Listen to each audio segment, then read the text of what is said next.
Dalam video sebelumnya, saya sudah memberikan opini saya tentang fenomena antara pesulap versus orang sakti. Dan di sana ada satu kata kunci bahwa salah satu cara untuk membypass pikiran bawah sadar supaya bisa menerima informasi adalah hadirnya sesuatu yang bernama otoritas. Di mana otoritas ini diberikan kepada sesuatu atau seseorang sehingga informasi yang masuk tidak dipertanyakan oleh pikiran kritis dan akhirnya bisa masuk terinstal di pikiran bawah sadar. Video kali ini adalah lanjutan dari video sebelumnya. Sangat direkomendasikan Anda yang belum nonton video sebelumnya, nonton dulu video yang persis sebelum ini. Dan video kali ini akan membahas tentang agama dan modifikasi bawah sadar. Selamat menyimak. Biasanya manusia itu seperti ini, jadi ya, sebaik-baiknya orang ada potensi jahat dalam dirinya yang belum terstimulasi. Sejahat-jahatnya orang ada kebaikan di dalam dirinya. Yang ini kalau kita sentuh terus ini mau besar.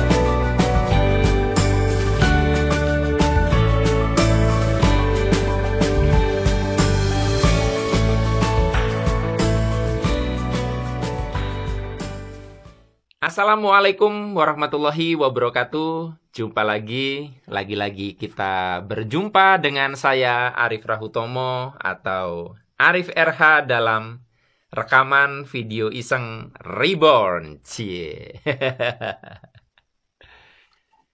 Teman-teman, sudah saya informasikan tadi bahwa tema kita adalah agama dan modifikasi bawah sadar.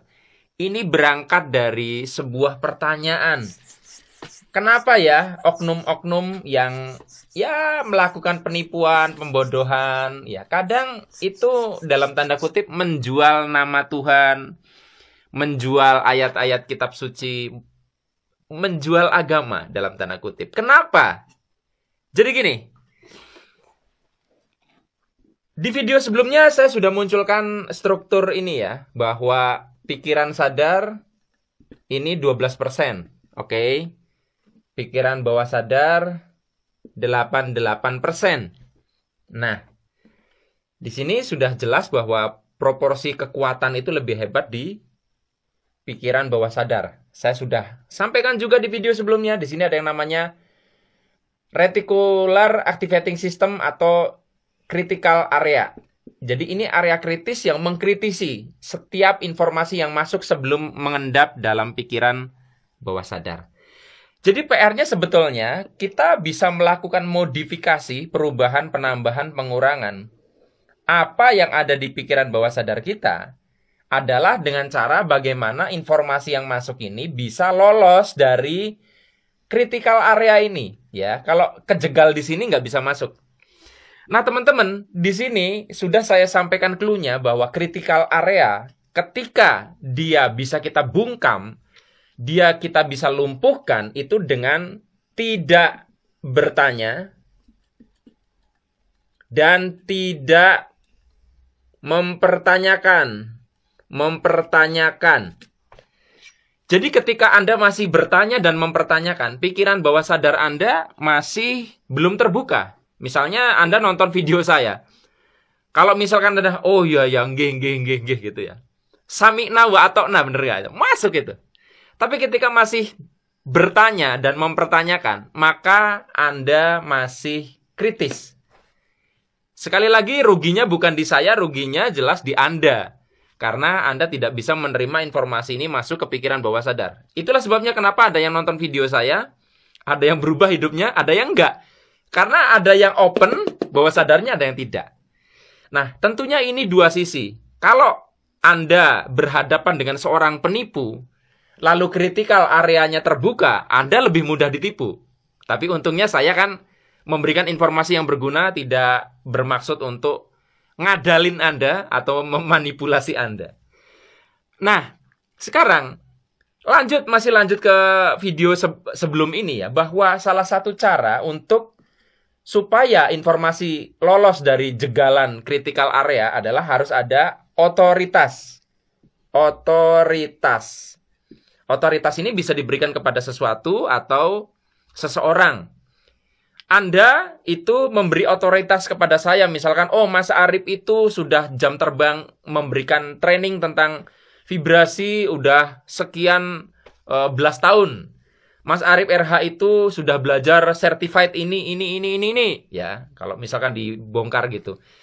Kalau misalkan Anda melihat dokter itu lulusan UGM, ya, dia sudah praktek, dia sudah lama buka klinik, makanya Anda berobat ke situ, ya, dan seterusnya. Atau Anda meminta nasihat seorang ulama, seorang kiai, karena dia sudah ceramah kemana-mana dan dia sudah mondok di salah satu pondok pesantren terhebat di Indonesia yang diasuh oleh kiai, salah satu sesepuh kiai di Indonesia, misalkan. Nah, semua itu adalah otoritas yang membuat Anda tidak lagi bertanya dan mempertanyakan ketika informasi itu masuk. Nah, jadi sekali lagi nih dua sisi ya. Jadi dari pengamatan saya sebetulnya, kenapa agama, karena ini judulnya kan agama dan modifikasi bawah sadar, kenapa agama paling sering digunakan untuk mengakali critical area? Karena hanya dengan agama, banyak orang itu tidak mempertanyakan atau bertanya. Gitu loh. Jadi contoh paling gampang ya. Misalnya, ini kisah nyata, walaupun contoh kisah nyata. Saya kan membahas tentang vibrasi. Saya membahas tentang getaran rasa yang dipancarkan oleh alam semesta. Saya membahas tentang efek-efek bagaimana getaran kita terhadap kehidupan. Itu tidak sedikit orang yang tidak percaya. Yang menarik adalah ketika yang membawakan tema yang sama ini adalah seorang kiai, seorang pemuka agama. Di slide-nya dilampirkan dalil-dalil kitab suci. Dan orang itu berpakaian sebagaimana layaknya seorang pemuka agama. Maka orang yang tadinya menolak informasi dari saya, itu dia terima. Padahal barangnya sama, hanya beda kemasan. Sebetulnya kalau Anda melihat saya di sebuah forum tertutup yang isinya orang Islam semua, saya tidak segan untuk menyebutkan dalil-dalil ayat kitab suci. Cuman karena saya audiensnya umum, saya tidak menggunakan itu. Saya bicara bahasa universal. Titik lemahnya jadi di situ. Saya tidak bisa mengoptimalkan otoritas yang bisa saya capai dengan cara itu. Tapi tetap beda saya pakai ayat dengan seorang pemuka agama pakai ayat. Kuatan dia. Nah, jadi sekarang dari fenomena ini ya, maka jelas ada yang namanya politisasi agama. Ini pasti ada yang nolak nih. Nah, karena bagaimanapun yang namanya agama bisa membuat orang tidak bertanya dan mempertanyakan. Pokoknya pilih si A, kata seorang pemuka agama. Pasti akan diikuti tanpa bertanya dan mempertanyakan. Beda dengan kalau saya yang ngomong pilih si A, karena saya bukan pemuka agama. Minum air ini, ya. Ini air yang terbuat dari faktor alam, gini, nggak percaya. Tapi coba, yang ngasih pemuka agama. Nih, minum ini. Ini air yang sudah saya puasain sekian hari. Saya tilawah Quran selama sekian hari. Akan lebih dipercaya. Gitu loh. Jadi, terlepas dari apapun, Anda harus mengakui bahwa cara paling gampang untuk membangun otoritas, membungkam critical area banyak orang adalah dengan agama. Makanya tidak heran, dukun-dukun paranormal itu kadang menggunakan itu. Dikasih ayat kitab suci, ya, dikasih potongan rajah pakai bahasa Arab. Walaupun kalau dibaca bukan bahasa Quran juga, itu cuma tulisan biasa. Atau mungkin dia berpenampilan ala-ala seorang pemuka agama, tapi sebetulnya dukun. Terlepas kita tidak menghakimi benar atau salah, itu adalah karena dia berusaha membungkam critical area. Dan kalau misalkan Anda pergi ke luar negeri, Anda akan menemukan fenomena yang sedikit berbeda karena agama mayoritas di luar negeri berbeda. Saya kasih contoh ya, ini dalam perspektif yang berbeda supaya Anda melihat bagaimana otoritas itu terkait dengan agama itu kuat sekali. Saya pernah cerita di video udah lama. Ada pernah seorang peserta kelas saya, itu ketika saya ajak ke sebuah sesi khusus, Ya, tiba-tiba dia mengalami katalepsi. Jadi badannya kejang semua, seperti nempel di kursi. Itu fenomena katalepsi. Dan beberapa peserta itu ngangkat si orang ini nggak bisa, nempel di kursi. Seolah-olah nempel di kursi. Dan ketika saya ajak komunikasi, itu juga sudah tidak bisa merespon secara verbal. Saya tanya, apakah Anda mendengar suara saya? Tidak ada jawaban. Gerak matanya cepat, berarti terjadi rapid eye movement. Orang ini sudah masuk ke area pikiran bawah sadar. Kemudian saya amati, napasnya dada atau perut. Oh, napasnya perut, berarti dia betul-betul sudah sangat dalam. Ke dalam pikiran bawah sadarnya. Gelombang otak deep alpha, istilahnya gitu. Nah, karena seperti itu, akhirnya ya sudah, saya sekalian masukkan ke pikiran bawah sadar dia. Saya bilang, Mbak, kalau Anda mendengar saya, gerakan jempol tangan kanan Anda. Tangan kanannya jempolnya bergerak. Oke, dia masih bisa berkomunikasi dengan saya dengan bahasa kinestetik. Dia berarti tidak bisa berverbal. Oke, dalam hitungan ketiga, ya, ketika saya hitung, Anda akan masuk dalam suasana tidur yang sangat dalam. Kira-kira begitulah saya bilang gitu. Prosedur hipnotik biasa. 1, 2, 3, tidur. Tak, langsung rileks badannya, langsung dia tidak menempel lagi di kursi, langsung digotong, taruh di lantai. Waduh, ini saya harus ngeberesin satu peserta ini. Sebetulnya itu sesi yang tepat untuk saya melakukan terapi, cuman waktunya nggak memungkinkan karena saya lagi ngajar situasinya. Nah, saya coba untuk sadarkan dia dengan berbagai macam cara, berbagai macam sugesti, dan semuanya tidak bisa bikin dia bangun. Tidak bisa bikin dia kembali dalam keadaan terjaga. Dia tetap dalam kondisi hipnotik. Sementara dia kan harus ngikutin materi kelas saya. Anda tahu, akhirnya saya menggunakan agama. Saya tanya ke teman-temannya yang ada di ruangan itu, ini agamanya apa?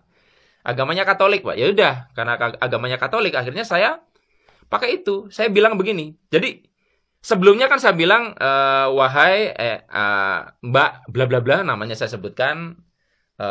Saya bilang untuk bangun, buka mata. Tentunya dengan bahasa yang sangat-sangat prosedural hipnotik ya, halus, tidak sekasar ini. Tapi tetap nggak respon. Akhirnya, karena saya tahu dia adalah beragama Katolik, saya ngomong gini, saat ini Anda rasakan cahaya kasih Yesus menyinari Anda, kira-kira gitu. Lalu rasakan kehangatannya dan Anda bisa melihat cahaya Yesus dalam benak Anda. Dan tanpa terasa Anda pun mulai mendengar suara yang begitu lembut keluar dari cahaya tersebut. Dan cahaya Yesus itu berkata, bangunlah, sadarlah, kayak gitu ya. Kalimat yang sama, tapi kali ini saya utilisasi itu diucapkan oleh Yesus gitu loh. Anda tahu apa yang terjadi? Orangnya bangun. Jadi orang itu tidak mau dibangunkan oleh Arif RH. Dia hanya mau dibangunkan oleh Yesus.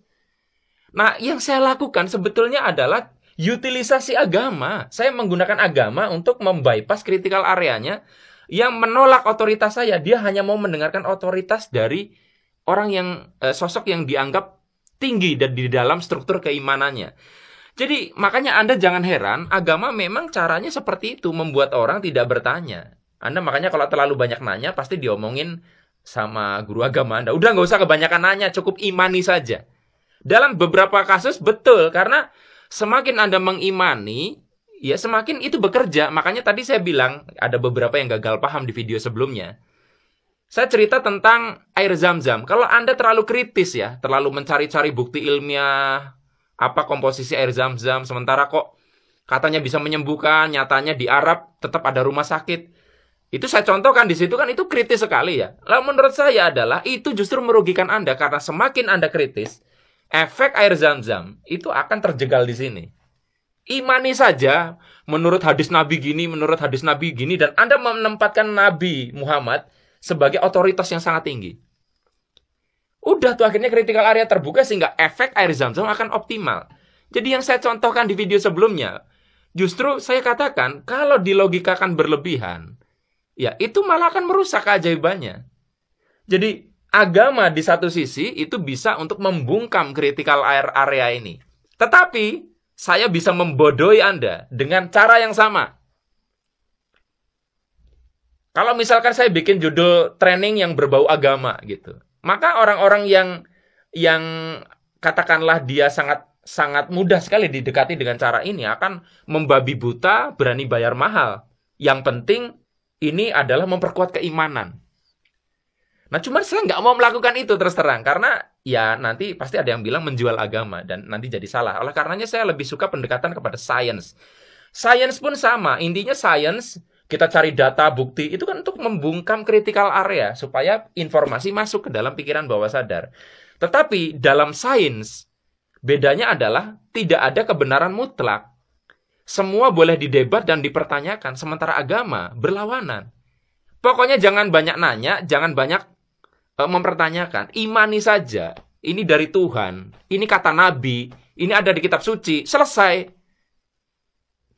Di satu sisi ini luar biasa, karena membuat critical area berhenti dan bawah sadar bekerja. Tapi di tangan orang yang salah, ini bisa digunakan untuk menipu Anda, ini bisa digunakan untuk memanipulasi Anda dalam berbagai bidang, urusan ekonomi, juga politik. Kita lihat nanti tahun 2024. Apakah masih digunakan cara ini? Dan orang yang saat ini mengakui, oh iya, ternyata agama bisa digunakan untuk pikiran bawah sadar, itu bisa dimanipulasi. Nanti pas pilihan presiden, bisa jadi dia kemakan ini juga. Karena begitu termakan oleh otoritas.